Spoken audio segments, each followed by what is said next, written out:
The aim of this practical is to study the voltage multiplier circuit, that is voltage doubler and voltage tripler, and to determine their regulation characteristics.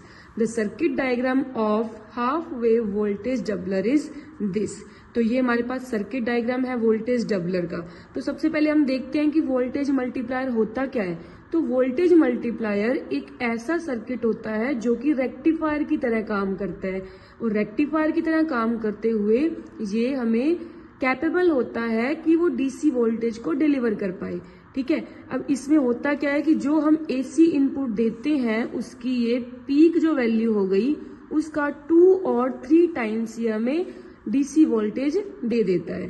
ठीक है, तो half wave के voltage doubler में तो वो twice देगा और voltage tripler के अंदर वो थ्राइस दे देगा। और इसके अंदर जो हमारे पास प्रिंसिपल यूज होता है वो कैपेसिटर के चार्जिंग का प्रिंसिपल होता है, क्योंकि यहाँ पे जो हमारे पास ये कैपेसिटर यूज हो रहा है तो ये चार्ज हो जाता है। चार्ज होने के बाद ये इनपुट को डबल या ट्रिपल कर देता है जो कि डीसी की फॉर्म में होती है। तो सबसे पहले हम डबलर के बारे में देखते हैं। तो इस सर्किट के अंदर देखो, अगर हम एसी इनपुट का हाफ साइकिल की बात करें तो ये पॉजिटिव होगा। उस कंडीशन में ये D1 जो होता है वो फॉरवर्ड बायस हो जाता है जो कि शॉर्ट सर्किट होता है, और यहाँ पे ये ओपन सर्किट हो जाएगा। तो D1 जो होगा वो हाफ साइकिल के लिए एक सिंगल वायर की तरह काम करेगा, जिससे कि ये कैपेसिटर चार्ज हो जाएगा, और कैपेसिटर चार्ज हो जाएगा तो ये हमारे पास लास्ट में डबल दे देगा आउटपुट को। और इससे जो ये कैपेसिटर चार्ज हो जाएगा वो इनपुट की डबल आउटपुट जो कि डीसी फॉर्म में होगी उसको हमें प्रोवाइड करवा देगा।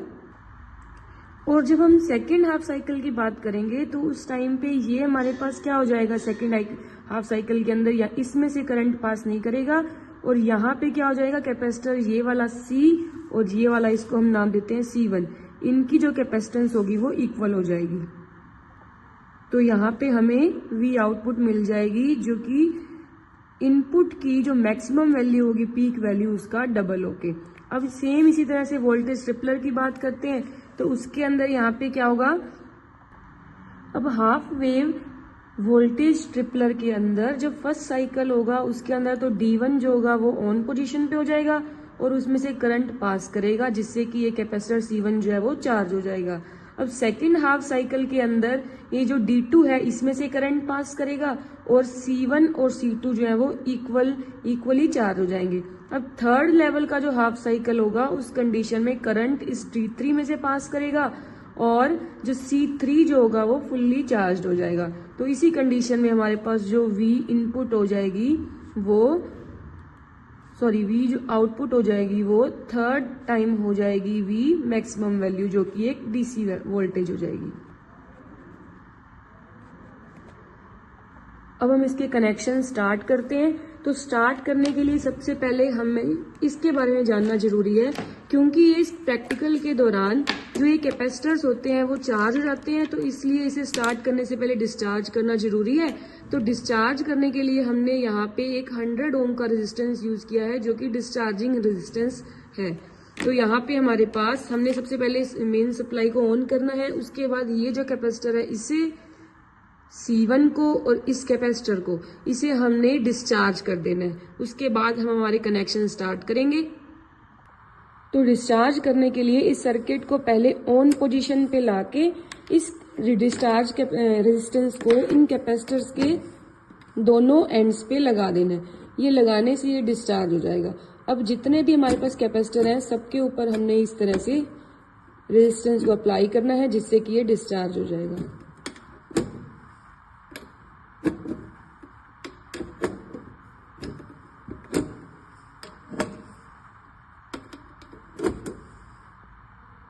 तो अब हम अपने कनेक्शन को स्टार्ट करते हैं। तो हमारे पास सर्किट डायग्राम है, तो इसके अकॉर्डिंग हमें कनेक्शन स्टार्ट करने हैं। सबसे पहले तो हमारे पास ये इनपुट है, इनपुट को हम इन दोनों एंड्स पे लगा देंगे।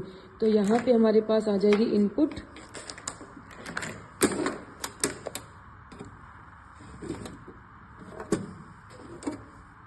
ये हमारे पास है इनपुट। अब यहाँ पे इस सर्किट में देखें तो ये हमारे पास इस कैपेसिटर का एक सिरा जा रहा है D1 में और D1 का सेकेंड एंड जा रहा है C1 के अंदर। तो ये हमारे पास कैपेसिटर है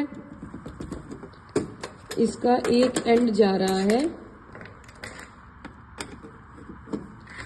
डायोड D1 के अंदर और उस डायोड D1 का सेकंड एंड C1 से होते हुए यहाँ ग्राउंड में जा रहा है, ये इंटरनली कनेक्टेड है। और नेक्स्ट हमारे पास अब इसी का ही एक टर्मिनल जा रहा है इस डायोड के अंदर, जहां से ये सीधा ग्राउंड में कनेक्ट हो रहा है। तो यहीं से हमने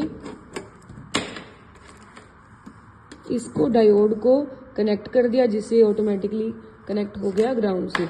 अब नेक्स्ट हमारे पास क्या आता है, अब यहाँ पे हमारे पास रेजिस्टेंस जोड़ने की हमें नीड नहीं है, तो हम यहाँ पे कैपेसिटर के ही दोनों एंड्स पे आउटपुट ले लेंगे।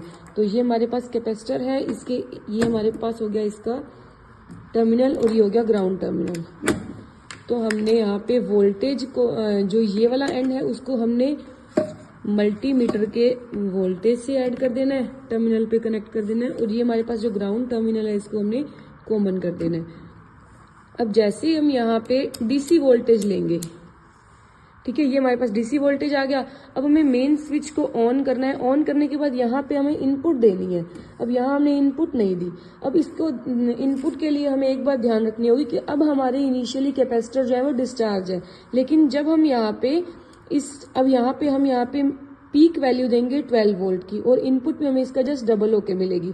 अब जैसे हम यहाँ से इस टर्मिनल पे जाएंगे जो कि 24 वोल्ट है पीक वैल्यू, उसके बाद हम यहाँ पे कैपेसिटर चार्ज हो चुके हैं। अब जब हम रिवर्स वैल्यू भी लेंगे ना रीडिंग की, तो उस टाइम पे कैपेसिटर चार्ज हो चुका होगा, तो वो अपनी वोल्टेज को डिक्रीज नहीं करेगा।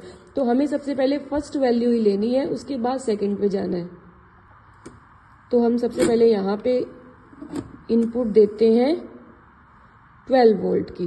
12 वोल्ट की हम इनपुट देंगे तो उससे हमारे पास जो आउटपुट है हमें जस्ट डबल होके मिलेगी। थोड़ी बहुत इसमें एरर जो होती है वो ऑपरेटर के कारण होती है, जस्ट हमारे पास डबल होके आ रही है लगभग 23.5। अब ये 23.5 जो है वो धीरे धीरे इंक्रीज हो गई और यहाँ पे स्टेबल हो गई है 24.8 तक। तो हमें यही रीडिंग लेनी होगी। अब हम यहाँ पे इनपुट को इंक्रीज करते हैं और इनपुट को हम यहाँ पे नियर अबाउट 24 वोल्ट देते हैं, जो कि पीक वैल्यू है। तो 24 वोल्ट देंगे तो इससे हमारी वोल्टेज जो है वो इंक्रीज हो रही है। अब इसको स्टेबल होने तक का वेट करेंगे। ये जो वैल्यू है देखो, ये 49.23 के पास आके लगभग अब ये स्टेबल हो चुकी है। तो यही हमारी रीडिंग होगी। तो 49.5 हम ले लेते हैं।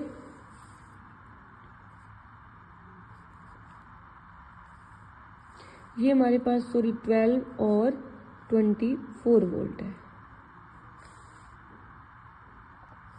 अब अगर हम यहाँ से वापस यही रीडिंग लेना चाहें पहले वाली, तो उस कंडीशन में अब हमारा कैपेसिटर चार्ज हो चुका है। तो देखो हमें रीडिंग जो है हमारी नहीं मिली, क्योंकि कैपेसिटर चार्ज हो चुका है। तो ये हमारे पास वोल्टेज पहले वाले ही दिखाएगा। तो अब हमें क्या करना है, जब वोल्टेज ट्रिपलर की कनेक्शन जोड़ने हैं तो फिर से इस कनेक्शन को रिमूव करके और कैपेसिटर को डिस्चार्ज करना होगा। अब हमने इस सर्किट को डिस्चार्ज कर लिया है और अब हम वोल्टेज ट्रिपलर के लिए कनेक्शन स्टार्ट करते हैं। तो सबसे पहले हमारे पास ये कनेक्शंस तो पहले जैसे ही होंगे कि ये जो कैपेसिटर है उसको हमने एक एंड D2 से कनेक्ट कर दिया और दूसरा D1 से। इस कैपेसिटर के एक एंड से हमने कनेक्ट कर दिया हमारा D2 और दूसरे एंड से हम कनेक्ट कर देंगे D1 को।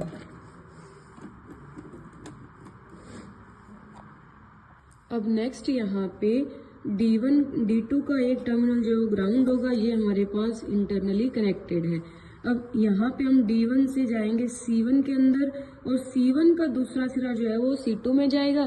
तो यहाँ से हम एक कनेक्शन करेंगे कि ये हमारा जो कैपेसिटर है C1, उसका जो एंड है दूसरा वो जाएगा C2 के अंदर, और इसी C2 का जो सेकंड एंड है वो जाएगा डायोड D3 में।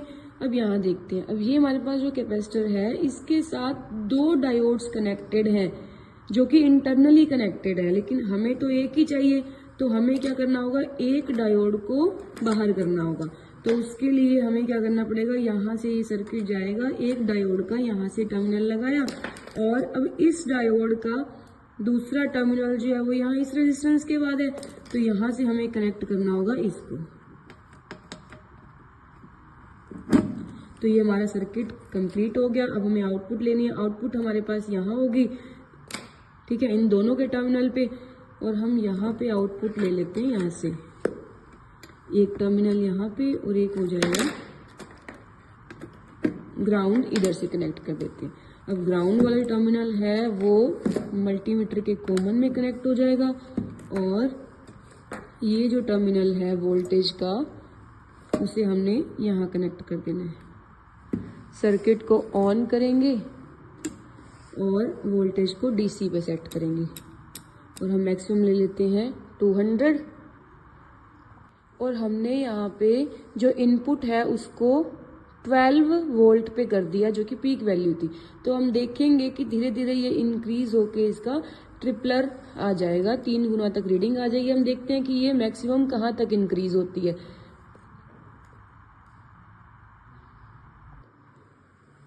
ये इसका लगभग 3 गुना तक जा रही है, तो मैक्सिमम हमारे पास रीडिंग आई है 43.0।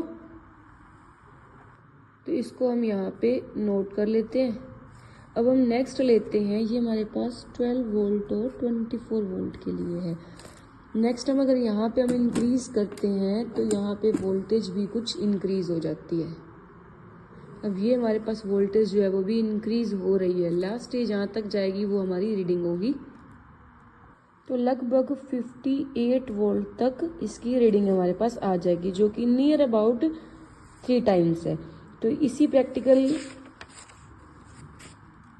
तो हमने इस प्रैक्टिकल के अंदर वोल्टेज मल्टीप्लायर सर्किट के बारे में पढ़ा, जिससे कि वोल्टेज जो थी वो इनपुट वोल्टेज का डबल और ट्रिपल होके मिल रही थी, जो कि एसी की डीसी फॉर्म थी। और इससे हमने यहाँ पे डायोड की या वोल्टेज ट्रिपलर की रेगुलेशन कैरेक्टरिस्टिक्स को भी देखा।